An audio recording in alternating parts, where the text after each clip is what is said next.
Welcome to the optical fiber communication. In today's lecture, we will derive the wave equation for the light that is propagating through the optical fiber. Before that, let's see the two types of rays that can pass through the fiber. First is called the meridional ray. These are the rays which will pass through the fiber and they always cross the center axis of the fiber, so that whenever these rays pass through the fiber, we get maximum intensity at the center.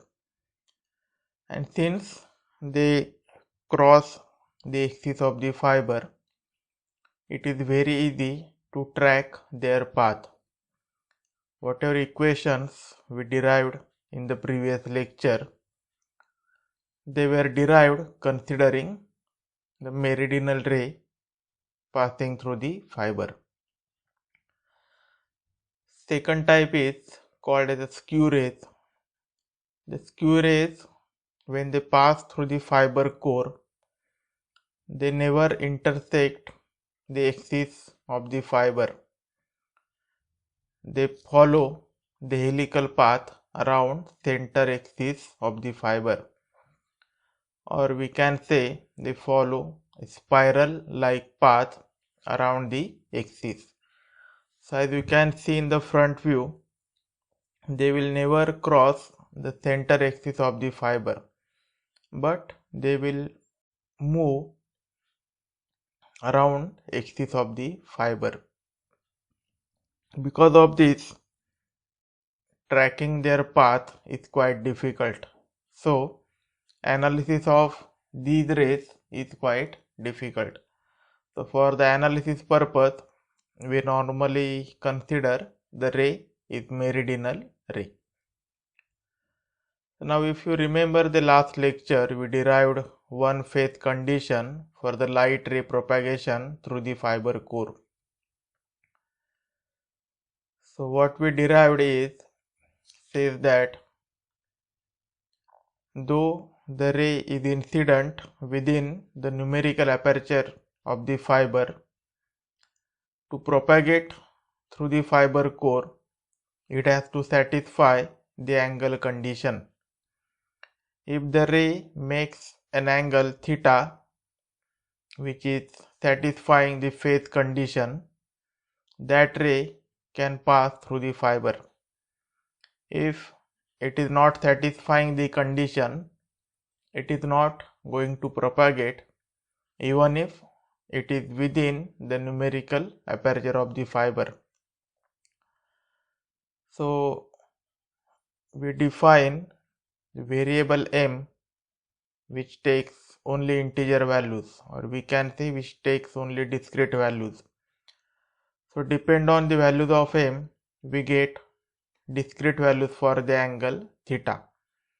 So the angles are shown by different colors, red, green and blue.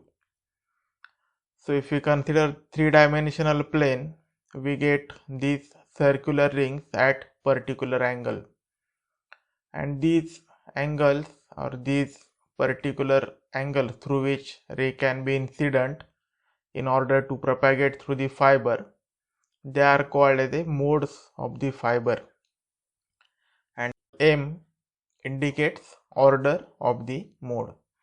If m equal to 0, we say it is 0th order mode, m equal to 1, first order mode, m equal to 2, second order mode, and so on. So there will be finite number of discrete angles within the numerical aperture cone. All the angles are not useful to propagate light through the fiber. So with this, because of these different angles, different types of intensity patterns will be generated around axis of the fiber. So if we consider light as the electromagnetic wave, it will be having components like transfer electric field or transverse magnetic field, or it can be of hybrid nature. So if we see some of the lower order modes which are denoted by TE, you can see in the diagram the modes are designated by TE suffix M. Here M indicates order of the mode. So in the diagram you can observe three lower order modes for three different values of M: 0, 1 and 2.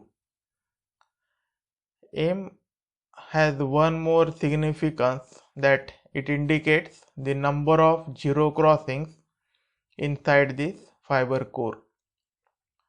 The dotted lines shows the zero crossing spot, that is at this line it will be a dark spot, or we say it is a zero field spot. So if we consider the first mode T0, as M indicates number of zero crossings, so M equal to 0 means there is no any zero crossing level.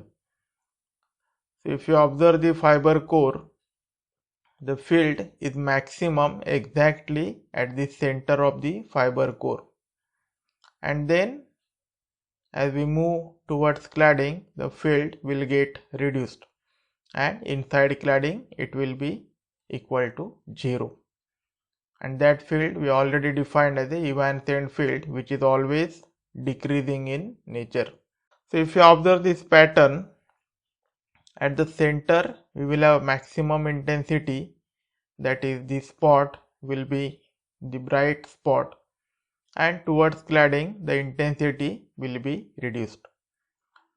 So if we see front view of the fiber, that is from the fiber tip, the pattern will look like this one. At the center it is a very bright spot, then slowly as we move towards the cladding the field will get reduced, and inside cladding it will be lost to 0. So that dark circular ring is nothing but the cladding part. Since there is no light, it is dark spot. If you consider M equal to 1, the mode is T1, and M indicates number of zero crossing. So the field will cross the dotted line for one time, and that crossing is nothing but the dark spot. So if you observe the field pattern, first it will be maximum, then 0, and then maximum, and then again it will be reduced inside cladding. So if you look at the field intensity from the front view of the fiber, you can observe there are two bright spots, then from bright spot it will attain 0, that is one zero crossing, so there is one dark spot, and then again there is one more bright spot, and then inside cladding field will be reduced to 0. Similar way we can definitely find the pattern for the M equal to 2. There will be 3 maxima and there will be 2 zero crossings.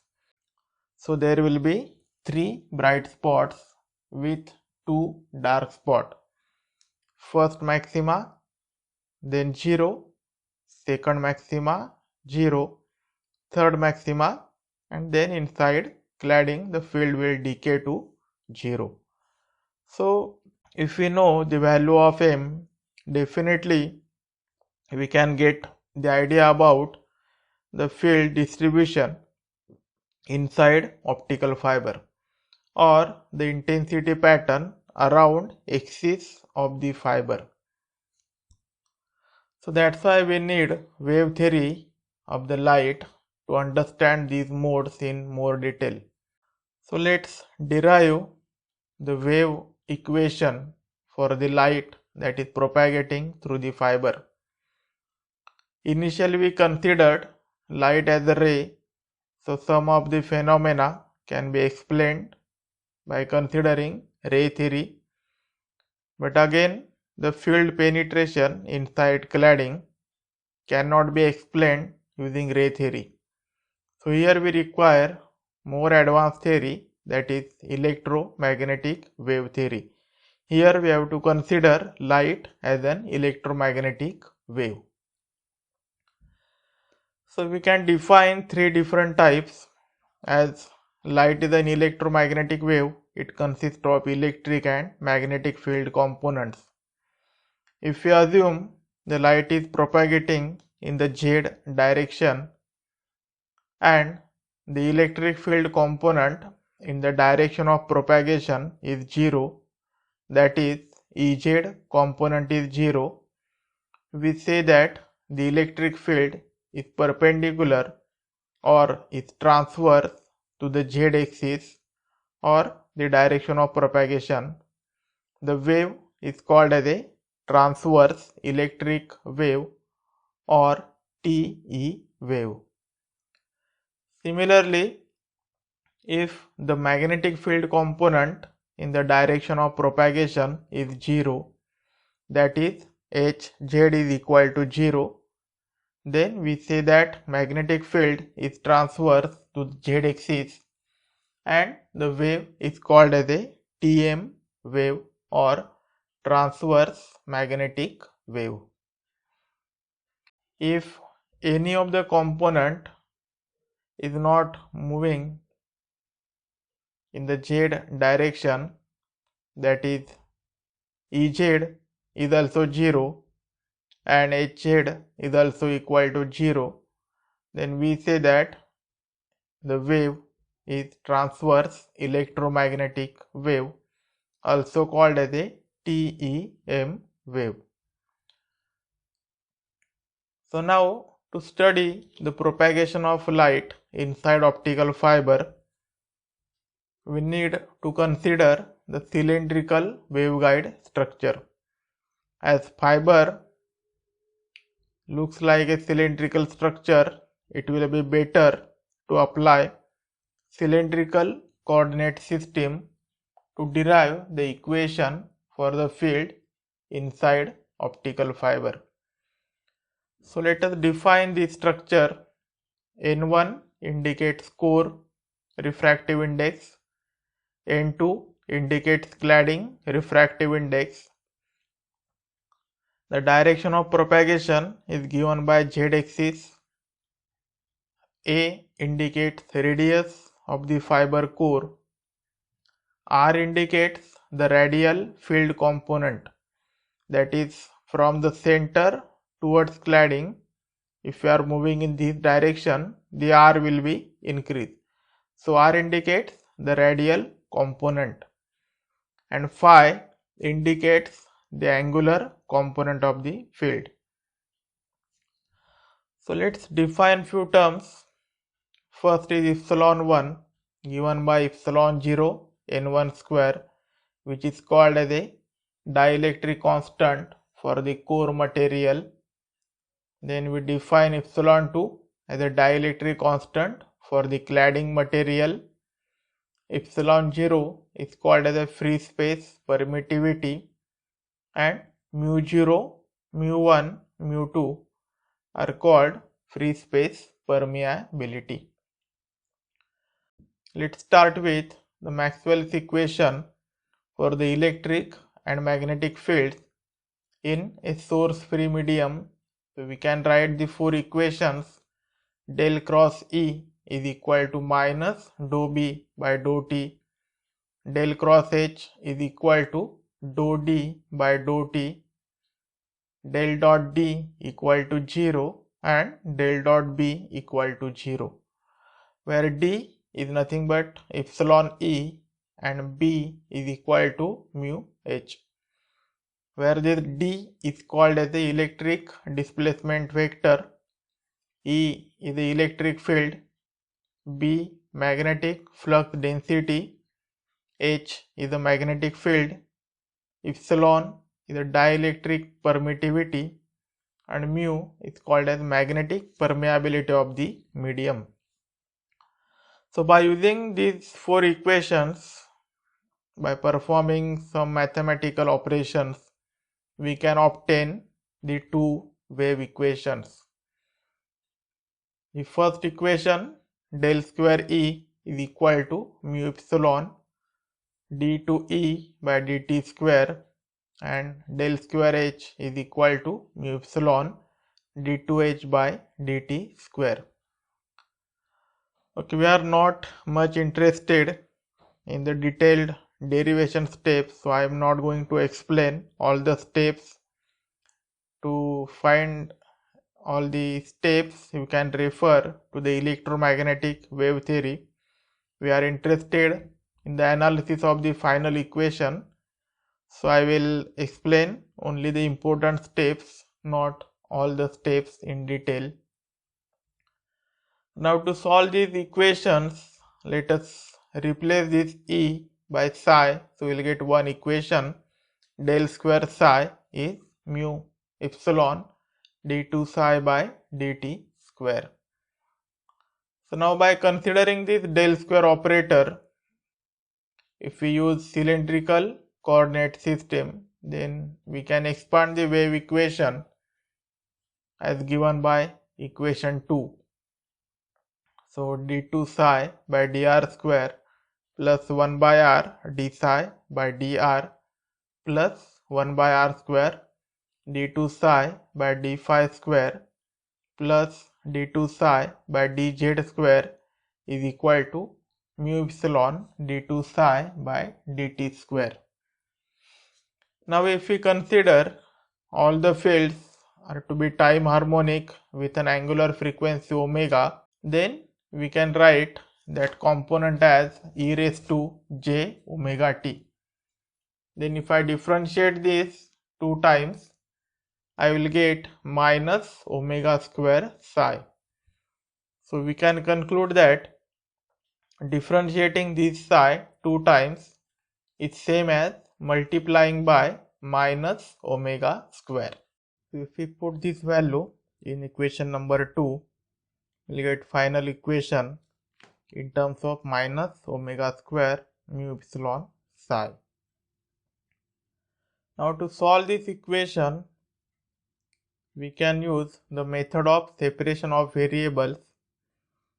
Let us consider the three components r, phi, z are independent to each other.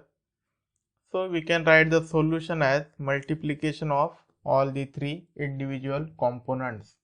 Now if we consider the wave is propagating in z direction, and if we assume that beta is a propagation constant, then the solution of this is given by z of z e raised to minus j beta z. So if I differentiate this with respect to z, what I will get is minus j beta psi. Again if I differentiate, I will get minus beta square psi. Now if we consider phi is the angular component, if we consider any point on the plane, then if I shift this phi by phi plus 2 pi, we will get same point. So by considering this, we can write the solution for the phi component as e raised to j v phi. That is, v is an integer number. So again if I differentiate this 2 times, I will get minus v square psi. So we got the two equations for phi component and z component. If I put these two in the solution of this equation of psi, I will get one equation. So if we replace psi by r phi z, phi and z are already found, so only r component is remaining, so we will get this equation.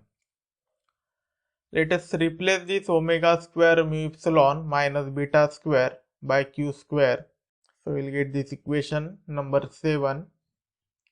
Now this is a second order differential equation.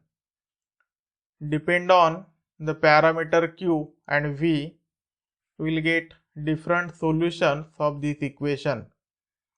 Now here this q can be either real or imaginary or complex.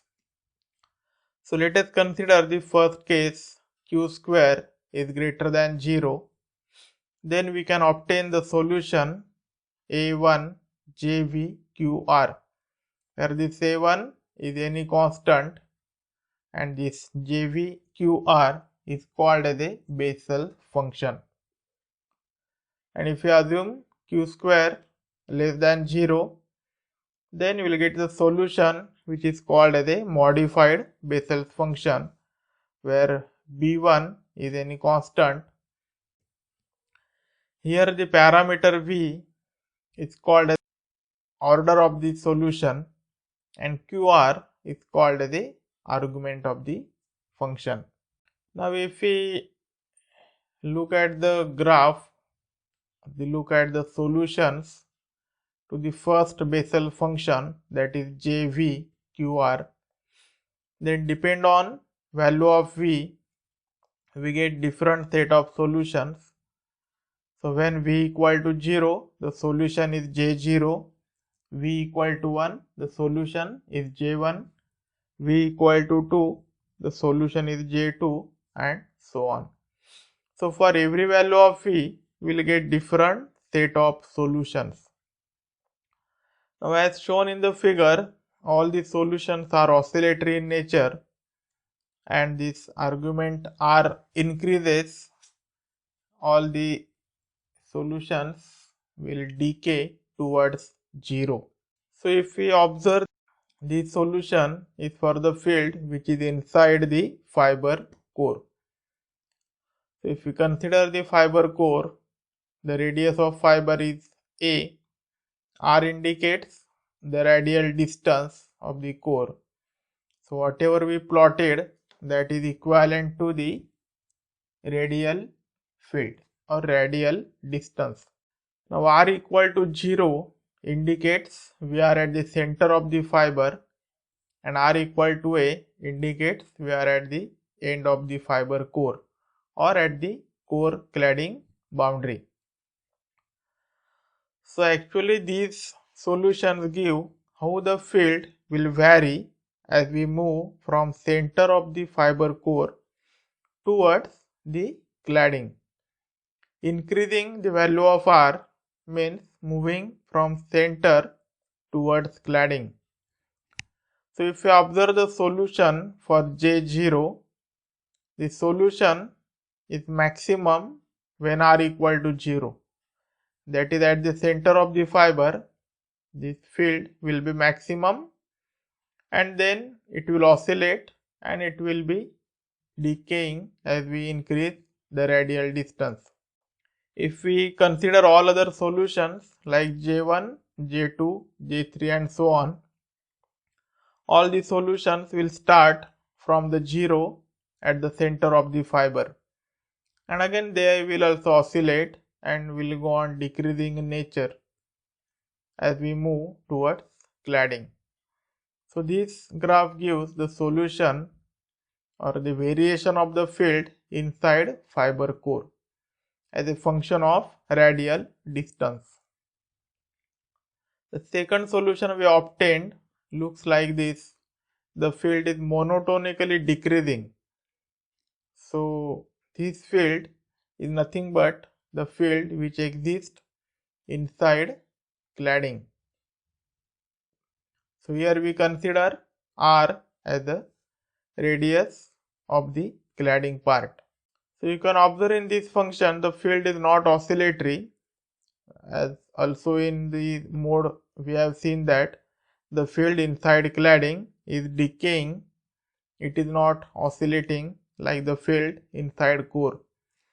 So the field will continuously go on decreasing, and we increase R, that is you increase cladding more and more, the field will go on decreasing, and at one point the field becomes 0.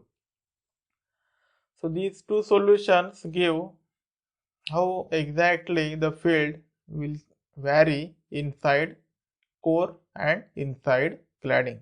So to get the final solution, we can combine the individual solutions for the R component, phi component and Z component, that is Z of Z e raised to minus j beta Z, phi e raised to j v phi, and for the radial component we have two solutions depend on the value of r, whether it is less than a or greater than a. Now inside core, q square is greater than 0 and r is less than a, and inside cladding q square is less than 0 and r is greater than a. So after combining all the three solutions, we will get the final solution for the field inside fiber core.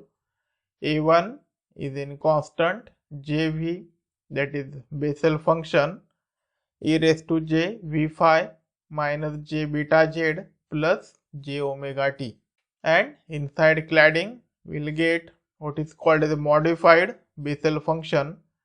B1 is constant, Kv is a modified Bessel function, e raised to j v phi minus j beta z plus j omega t. So this is the solution for the field inside optical fiber. Thank you.